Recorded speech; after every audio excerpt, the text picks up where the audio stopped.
Okay, first time ஒரு காம்பனண்ட்டை create பண்ணணும். ஓகேவா?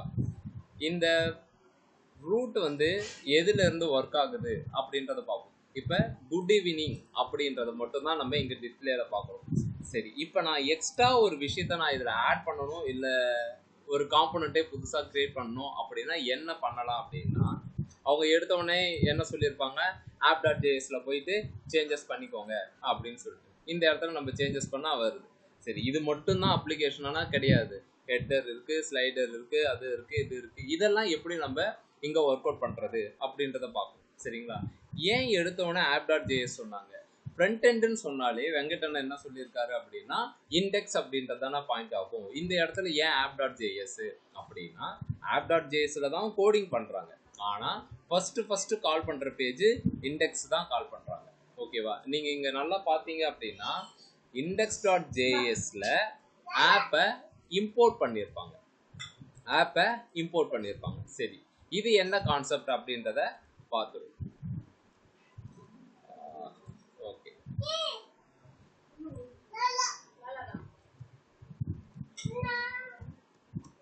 இம்போர்ட். ஓகே, நார்மலா எக்ஸ்போர்ட் அப்படின்றது உங்களுக்கு தெரியும். எக்ஸ்போர்ட் பண்றதுன்னா என்ன மீனிங்? ஃபாரின் ப்ராடக்டை எக்ஸ்போர்ட் பண்றாங்க. ஒரு வாட்ச் இருக்கு. ஓகேவா? இது எக்ஸ்போர்ட் வாட்ச். ஓகேவா? எக்ஸ்போர்ட் வாட்ச் எங்க இருந்தோ நான் வாங்கிட்டு வந்து யூஸ் பண்ணிக்க போறேன். இது ஃபாரின் வாட்ச்னே வச்சுக்கோங்களேன். எக்ஸ்போர்ட் வாட்ச் அப்படின்னா இதை ஃபாரின்ல இருந்து எடுத்துட்டு வந்து இங்கே லோக்கலா யூஸ் பண்றாங்க, அந்த மாதிரி வச்சுக்கோங்க. எக்ஸ்போர்ட் வாட்ச்னா எக்ஸ்போர்ட் குவாலிட்டி அப்படின்னா வெளியில இருந்து எடுத்துட்டு வந்து யூஸ் பண்றது. ஓகேங்களா? இம்போர்ட் அப்படின்னா லோக்கல். ஷாக்கி அமைதியா இரு ஷாக்கி. ஓகே, இப்போ இவங்க என்ன செஞ்சிருக்காங்க அப்படின்னா, ஆப் அப்படின்ற மாதிரி ஒரு ஃபங்க்ஷன் ஒன்று எழுதி வச்சிருக்காங்க. ஓகேவா? சரி, இதுக்கு முன்னாடி இதெல்லாம் என்ன ஏதுன்றதை முதல்ல பார்க்கணும். இப்போ நம்ம ரியாக்ட்ல என்ன காம்பனன்ட் பார்க்குறோம் அப்படின்னா, ஃபங்க்ஷனல் காம்பனன்ட். இதுக்கு தான் சொன்னேன் மார்னிங் கிளாஸுக்கும் வந்துருங்க அப்படின்னு சொல்லிட்டு. ஓகேவா? இந்த டெக்னிக்கல் டேர்ம் எல்லாம் கொஞ்சம் அண்டர்ஸ்டாண்ட் பண்றதுக்கு கஷ்டமா இருக்கும். இதுக்கு முன்னாடி இருந்த காம்பனன்ட் கிளாஸ் காம்பனன்ட். இப்போ நம்ம பார்க்க போறது ஃபங்க்ஷனல் காம்பனன்ட். இந்த கிளாஸ் காம்பனன்ட் மொத்தமா அழிஞ்சு போச்சு. இதுக்கு முன்னாடி இருந்தது கிளாஸ் காம்பனன்ட். கிளாஸ் காம்பனன்ட்ன்றதே கிடையாது. இப்போ யூஸ் பண்ணிட்டு இருக்கிறது இந்த ஃபங்க்ஷனல் காம்பனன்ட் மட்டும்தான். இந்த ஃபங்க்ஷனல் காம்பனன்ட்டுக்குன்னு ஒரு சின்டாக்ஸ் இருக்கு. என்ன சின்டாக்ஸ் அப்படின்றத பார்க்க போறோம். ஓகேவா? நார்மலா ஜாவா ஸ்கிரிப்ட்ல ஒரு ஃபங்க்ஷன் வந்து எழுதும். அது எப்படி எழுதும் அப்படின்னா, ஃபங்க்ஷன். ஓகேவா? ஃபங்க்ஷனோட நேம், ஃபங்க்ஷன் நேம், இப்படிதான் நம்ம எழுதியிருக்கோம். ஓகேவா? இதுக்கு தான் ஜாவா ஸ்கிரிப்டை படிங்களான்னு சொல்லுங்க. ஓகேவா? ஃபங்க்ஷனல் காம்போனன்ட் அப்படின்றது இதே விஷயம் தான். இங்க நீங்க app.js போனீங்க அப்படின்னா ஃபங்க்ஷன் ஆப்னு ஒன்று இருக்கு. அப்படின்னா இதுதான் ஃபங்க்ஷனல் காம்போனன்ட். ஓகேவா? இப்போ நம்ம என்ன செய்ய போறோம் அப்படின்னா, சிம்பிளா ஒன்று சொல்றேன்.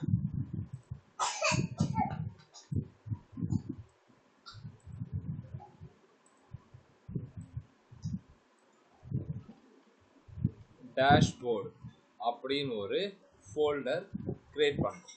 ஓகேவா? இந்த டேஷ்போர்டில் index.as அப்படின்னு ஒரு ஃபைல் ஒன்று கிரியேட் பண்ணுறோம். header.js, banner.js, about.js,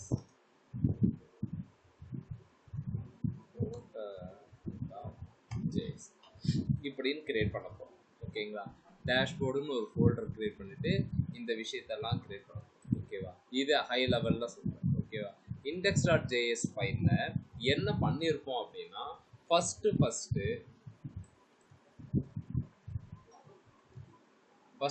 என்ன பண்ணியிருப்போம்னா, இண்டெக்ஸ் ஃபைலுக்குள்ளார இண்டெக்ஸ் அப்படின்னு ஒரு எழுதிட்டு, இங்க நான் ஏதோ ஒரு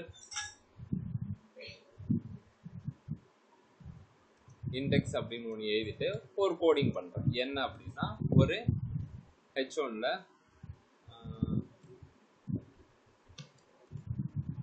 பிரம்மா டெக் அப்படின்னு ஒன்று எழுது. இந்த ஃபங்க்ஷனில் எழுதுனா போதுமா அப்படின்னா ஒரு நிமிஷம்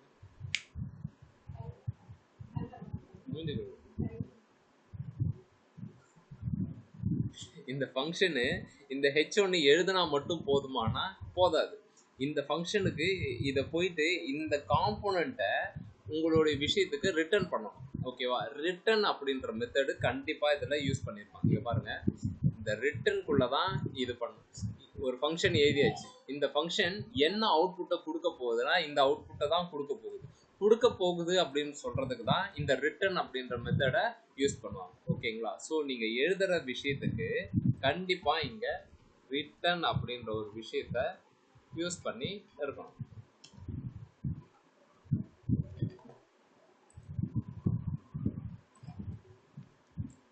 ஓகே, இங்கே நம்ம எழுதுறதுக்கு ஃபங்க்ஷன் இண்டெக்ஸ் காம்பனண்ட்டுக்கு இண்டெக்ஸ் நேம் வைக்கிறேன். ரிட்டர்ன் பண்ண போகிறேன், ஏதோ ஒரு வேல்யூவை ரிட்டர்ன் பண்ண போகிறேன். என்ன வேல்யூ அப்படின்றத இங்கே நம்ம சொல்கிறோம். ஓகேவா? நம்மளுடைய ஃபஸ்ட்டு காம்பனண்ட்டோடைய நேமு டேஷ்போர்ட்னு ஏமா இப்படின்னு ஒன்று எழுதி இது பண்ணியாச்சு. ஓகேவா?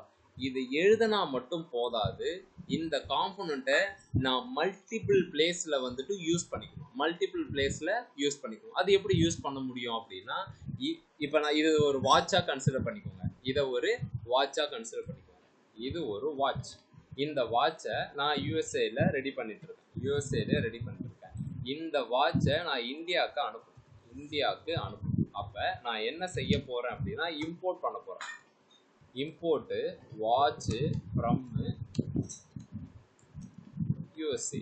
ஓகேங்களா? நீங்கள் இம்போர்ட் பண்ணணும் அப்படின்னா கண்டிப்பாக இது எக்ஸ்போர்ட் பண்ணியிருந்தா மட்டும்தான் எக்ஸ்போர்ட் டிஃபால்ட் உங்களுடைய காம்போனண்ட் பேர். ஓகேங்களா? இந்த காம்போனண்ட்டை எழுதினா மட்டும் போதாது, இதை நீங்கள் மல்டிபிள் பிளேஸில் நீங்கள் யூஸ் பண்ண போகிறீங்க. இது ஒரு காம்போனண்ட் அப்படின்னாலே கண்டிப்பாக இதை நீங்கள் என்ன செஞ்சுருக்கணும்னா எக்ஸ்போர்ட் பண்ணியிருக்கணும். எக்ஸ்போர்ட் பண்ணால் மட்டும்தான் நீங்கள் என்ன செய்ய முடியும் அப்படின்னா இன்னொரு பேஜில் இன்னொரு ஃபைலில் நீங்கள் அதை யூஸ் பண்ணிக்க முடியும். இதுதான் export and import. Okay, any doubt இந்த எக்ஸ்போர்ட் இம்போர்ட்டில்? இத்தனை பேர் இருக்கீங்க. ஓகே, சொன்ன கான்செப்ட் கிருஷ்ணா புரியுதாடா? புரியுதுண்ணா. ஓகே, சரிங்க. இப்போ புரியுதுன்னு சொல்லிட்டான். இப்போ app.jsன்னு ஒன்று வச்சாரு. ஓகேவா? index.jsல என்ன செஞ்சுருக்காங்கன்னா இம்போர்ட் பண்ணியிருக்காங்க. இம்போர்ட் பண்ணதை அதுக்குன்னு ஒரு நேமு ஃப்ரம் எங்கே இருந்து அப்படின்னா ஆப்பில் இருந்து இம்போர்ட் பண்ணியிருக்காங்க. அப்படின்னா கண்டிப்பாக எக்ஸ்போர்ட் டிஃபால்ட் அப்படின்றது. அது என்னென்ன டிஃபால்ட் அப்படின்றதுனா போக நான் உங்களுக்கு சொல்கிறேன். ஓகேங்களா? போக சொல்கிறேன். ஒரு காம்போனண்ட்டை கிரியேட் பண்ணியிருக்காங்க. அந்த காம்போனண்ட்டுக்கு ரிட்டர்னுக்குள்ளார இந்த வேல்யூவை ரிட்டர்ன் பண்ணணும்னு சொல்லியிருக்காங்க. ரிட்டர்ன் பண்ணிவிட்டு இங்கே எழுதி வச்சுருக்காங்க. சரி, இப்போ அடிஷ்னலாக நம்ம ஒரு காம்போனண்ட் எழுதும். என்ன காம்போனண்ட் அப்படின்னா hello.js அப்படின்னு ஒரு காம்போனண்ட் நான் ஒன்று புதுசாக கிரியேட் பண்ணுறேன். சரி, முதல்ல இதில் தேவையில்லாத கோட்ஸ் எல்லாம் எடுத்துடலாம். இது தேவையில்லை.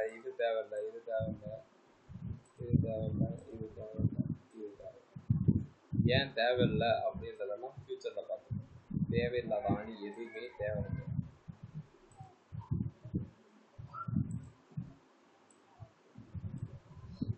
இது என்னன்னாலும் அப்ளிகேஷன் ரன் ஆகும். ஃபஸ்ட்டு பேசிக் அண்டர்ஸ்டாண்ட் பண்ணிக்கலாம், அதுக்கப்புறம் எதுக்கு டெஸ்ட்டு அதெல்லாம் பார்த்துக்கலாம். ஓகேங்களா? இப்போ இந்த ஃபைல் தான் ஃபஸ்ட்டு ரன் ஆகுது. ஓகேவா? இந்த ஐடி ரூட்டு நம்ம மார்னிங் சொன்ன மாதிரி இந்த இடத்துல இருந்து தான் ஐடி எடுத்துன்னு வந்து வச்சுக்கிட்டு அதுக்குள்ளே தான் என்ன செய்வாங்க அப்படின்னா எல்லா காம்போனண்ட்டையுமே செட் பண்ணிட்டு இருப்பான். ஓகேங்களா? இதை விட்டுடுங்க. இப்போ இந்த ஆப்பு கோடிங்கு இங்கேருந்து வருது. இங்கே போய் பார்த்தீங்கன்னா இந்த இடத்துல இதெல்லாம் தேவையே கிடையாது. பி டேக் மட்டுமே போகும். இப்போ பார்த்தீங்கன்னா குட் ஈவினிங் அப்படின்னு வருது. ஓகேவா? சரி, இப்போ நான் hello.jsன்னு ஒரு காம்போனண்ட் எழுதுறேன். ஃபங்க்ஷன் பேரு ஹலோ. இதில் ஒரு டவுட் வந்துடும், ஹலோ தான் எழுதணுமா அப்படின்னு சொல்லிட்டு. ஓகேவா, நான் என்ன பண்ணுறேன், டேஷ்போர்டுன்னு எழுதுறேன். டேஷ்போர்டுன்னு ஒரு ஃபங்க்ஷன். இந்த ஃபங்க்ஷன் என்ன ரிட்டர்ன் பண்ண போகுது அப்படின்னா,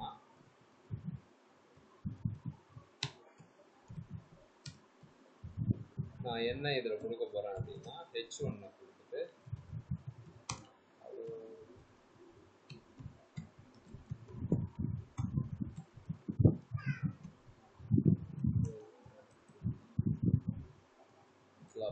அப்படின்னு சொல்லிட்டு இது பண்ணணும். சரியா, இப்போ நீங்கள் இந்த ஃபங்க்ஷனை எழுதுனா மட்டும் போதாது. ஓகேங்களா, கண்டிப்பாக இதை எக்ஸ்போர்ட் பண்ணணும். இல்லை நான் எக்ஸ்போர்ட் பண்ணாமையே நான் வாங்கிப்பேன், சரி ட்ரை பண்ணுவோம். index.js போவோம். app.js எப்படி நான் யூஸ் பண்ணணும் அதே மாதிரி இந்த இடத்துல இந்த டேஷ்போர்டை காப்பி பண்ணிக்கிறேன். இங்கே டேஷ்போர்டுன்னு போட்டுக்கிறேன். hello.js ஜேஎஸ்ன்றது எக்ஸ்டென்ஷனாக கொடுக்க தேவை. இதை கொடுத்துட்டு இந்த காம்போனண்ட்டுக்கு கீழே எனக்கு இந்த டேஷ்போர்டை யூஸ் பண்ணிக்க போகிறேன் அப்படின்னு சொல்லி இந்த மாதிரி போட்டால் என்னன்னு தெரியும், செல்ஃப் க்ளோஸ் இதுக்குள்ளாரையே முடிஞ்சிருச்சு அப்படின்றதான் மீனிங். ஓகே, ஆப் இருக்குது, டேஷ்போர்டு இருக்குது. இப்போ போய் பார்த்தீங்க அப்படின்னா ஒரு எரர் அடிக்கும். நான் ஆல்ரெடி சொன்ன மாதிரி எக்ஸ்போர்ட் டிஃபால்ட்டு யூஸ் பண்ணியிருக்கணும். ஓகேவா, இதில் மாடியூல் நோ எக்ஸ்போர்ட் அப்படின்னு சொல்லுது. அப்படின்னா எந்த காம்போனன்ட் ரெடி பண்ணாலும் அந்த காம்போனன்ட்டுக்கு எக்ஸ்போர்ட் பண்ணி இருக்கணும். அப்போ தான் நீங்கள் இன்னொரு இடத்துக்கு அதை யூஸ் பண்ண முடியும் அப்படின்னு சொல்லுது. இப்போ நான் இங்கே டேஷ்போர்டு அப்படின்னு போட்டாச்சு. பார்த்தீங்கன்னா 2 காம்போனன்ட் இதில் இருக்குது. 2 காம்போனன்ட் இதில் இருக்குது. ஒன்று app.js, இன்னொன்று dashboard.js. இப்படி தான் காம்போனண்ட்டை பிரித்து இது பண்ணணும். ஓகேங்களா, இதே விஷயத்தை தான் நான் உங்ககிட்ட முதல்ல சொன்னேன். ஒரு டேஷ்போர்டு நீங்க app.js வந்து தனி ஒரு ஃபோல்டர், தனி ஒரு இதுவா வச்சிருக்கீங்க. hello.js தனியா வச்சிருக்கீங்க. எப்படி ரெண்டும் ஒரே பேஜ்ல வந்துச்சு? இங்க ரெண்டர் ஆகுதே. இது ரெண்டுத்தையும் நான் எதுக்குள்ளார அப்பன் பண்ணியிருக்கேன். நேத்து ஒன்று சொன்னமே, சின்டாக்ஸ்ல லிங்க் பண்ணிருக்கீங்க. ரூட் எடுத்து ரைட் கிளிக் பண்ணி இன்ஸ்பெக்ட் பண்ணுங்க.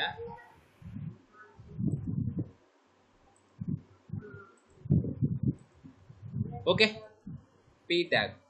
ஓகே, ஆப் டேஷ்போர்டு நீங்க கொடுக்குற எல்லா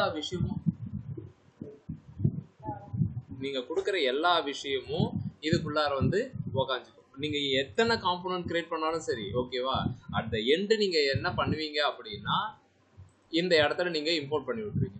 நீங்க இங்க தான் எடுத்துட்டு வந்து இம்போர்ட் பண்ணணும்னு அவசியம் கிடையாது. ஓகேங்களா, இதை நீங்க ஷார்ட் அண்ட் ஸ்வீட்டா டேஷ்போர்டு எனக்கு இங்க தேவையில்லை, நான் இந்த இடத்துல இம்போர்ட் பண்ணிக்கிறேன், கழட்டி மாட்டிக்கலாம் தலைவர். எனக்கு index.jsல ஆப் மட்டும் இருந்தா போதும், அதுதான் கோர் ஃபோல்டர் மாதிரி, அதுக்குள்ளார இதை நான் வச்சுக்கிறேன் அப்படின்னு சொல்லிட்டு. ஓகேவா, இப்போ பாருங்க, இதை நான் ரிமூவ் பண்ணிடுறேன். இந்த இடத்துல என்ன பண்ணியிருக்கோம், ஆப்ல இன்னொரு காம்போனண்ட்டை கால் பண்ணியிருக்கேன். இப்போ பார்த்தீங்கன்னா hi Winky welcome to the club. இதுக்கு மேலே நீங்கள் எழுதுகிற எல்லா காம்போனண்ட்டுமே நீங்கள் என்ன செய்யலாம் அப்படின்னா, இப்போ hello.jsன்னு எழுதியிருக்கோமா, இப்போ இன்னொரு ஃபைலையும் எழுதிக்கிறோம்.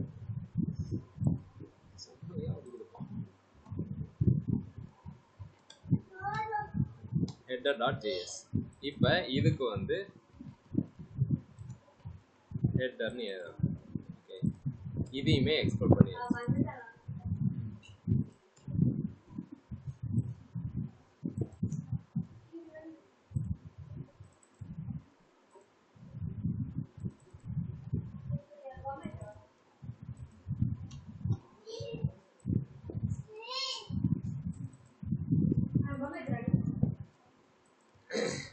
இப்போ 2 காம்போனண்ட்டை நான் யூஸ் பண்ணுறேன்.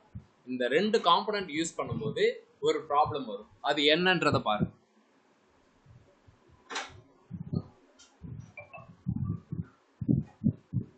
ரெண்டு காம்போனண்ட் யூஸ் பண்ணும்போது ஒரு ப்ராப்ளம் வரும். அது என்ன அப்படின்னா, இந்த எரரை பற்றி உங்களுக்கு நல்லா தெரிஞ்சிருக்கணும். அது என்னன்றது ஒரு 1-2 டைம் செக் பண்ணிங்க.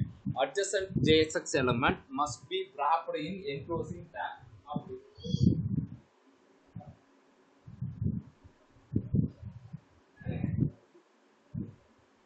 ஓகே, அது என்ன சொல்லுது அப்படின்னா, இன்க்ளூசிவ், யா, 2 காம்போனன்ட் யூஸ் பண்ணும்போது கண்டிப்பா இதுக்கு ஒரு பேரண்ட் டேக் இருக்கணும் அப்படின்னு சொல்லுது. அதாவது இந்த ரெண்டுமே தனித்தனியா இருக்கு. இப்ப ரிட்டர்னுக்குள்ளார இது ஒரு காம்போனன்ட், இது ஒரு காம்போனன்ட். இந்த 2 காம்போனன்ட்டுமே நம்ம என்ன பண்ணியிருக்கணும் அப்படின்னா கண்டிப்பா wrapper பண்ணியிருக்கோம். wrapperனா இதுக்குன்னு ஒரு பேரண்ட் ஒன்று இருக்கணும். இப்போ நான் div tag யூஸ் பண்ணிட்டு wrapper பண்றேன்.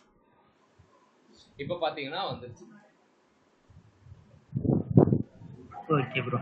இப்போ பாத்தீங்கன்னா உங்களுக்கு வந்துருச்சு. இங்க பாருங்க, ரியாக்ட பொறுத்த மட்டும் எல்லாமே எப்படி இருக்கணும் அப்படின்னா ரொம்ப ஸ்ட்ரக்சர்டா இருக்கும். நீங்க 4 எலமெண்ட்டை கிரியேட் பண்ணிட்டு பேரண்ட் டேக் இல்லாம உங்களால எழுத முடியாது. நாகராஜ் ப்ரோ, இப்போ உங்களுக்கு புரியுதா?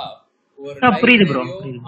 எப்ப நம்ம சொன்னோம்னா நம்ம HTML வரும்போது சொல்லியிருந்தோம், இந்த ஸ்ட்ரக்சரை இப்படிதான் ஃபாலோ பண்ணணும். அப்படி இல்லை அப்படின்னா 1 இன்ச்சு கூட நகராது. இங்க பாருங்க, முடிஞ்சு போச்சு. ஓகேங்களா? ஸோ இந்த ஸ்ட்ரக்சரை கண்டிப்பா பேரண்ட் எலமெண்ட் இருக்கணுமானா இருக்கணும். இது நீங்க ஃபார்ம் எலமெண்ட் கிரியேட் பண்ணுவீங்கல்ல, இன்புட் டைப்பு இந்த விஷயம் அப்படின்னு, ஃபார்ம் எலமெண்ட் இல்லாம இது மூவ் ஆகாது. கண்டிப்பா wrapper இருக்கணும் அப்படின்னு சொல்லிட்டு ஸ்டாப் ஆயிடும். புரியுதுங்களா? கண்டிப்பா அதுக்குன்னு ஏதாவது ஒரு இதை யூஸ் பண்ணுவீங்க. ஓகே, ஓல்டர் டேஸ்ல இந்த div tag வச்சுதான் இந்த 2 எலமெண்ட்டுமே, 2 எலமெண்ட் இல்லை, இதுக்கு மேல இன்னொரு எலமெண்ட் நீங்க கொடுக்க போறீங்க. இப்ப ஹெட்டர் ஹலோன்னு கிரியேட் பண்ணுமா, இப்ப ஃபூட்டர் ஒன்னு கிரியேட் பண்ணுவோம்.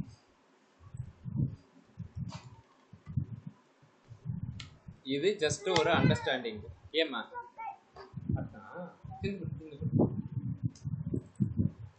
ஷாக்கி, நான் எனக்கு நீல இருக்குதா ப்ரோ? இதே மாதிரி ஃபைலா கிரியேட் பண்ணி இந்த ஃபைல்லாம் நம்மளுக்கு எந்த இடத்துல வேணுமோ அந்த ஆப்புக்குள்ள, அதாவது அந்த பேஜுக்குள்ள நம்ம அப்படியே, அவ்வளவுதான். அதுதான் சொல்றேன், அவ்வளவுதான். ரியாக்ட் வந்து ஈஸி. ஓகேங்களா? எப்ப நீங்க அதனுடைய கான்செப்ட இம்போர்ட் பண்ணி எக்ஸ்போர்ட் பண்ணிக்கணும். அதுக்கு நீங்க கண்டிப்பா ஜாவாஸ்கிரிப்ட் தெரிஞ்சிருக்கும், வந்துடும். ஓகேங்களா? இப்போ ஃபூட்டர்னு ஒன்று கிரியேட் பண்ணியாச்சா, இந்த ஃபூட்டரை நான் இது கீழே தான் யூஸ் பண்ணுவேன் அப்படின்னு நம்ம சொல்றோம். ஓகேவா? ஒர்க் ஆகாது. ஒரே நிமிஷம். சரி, கண்டிப்பா இதுக்கு என்ன செஞ்சிருக்கணும் அப்படின்னா இந்த எலமெண்ட்டுக்கு ஒரு பேரண்ட் இருந்திருக்கும். சரி,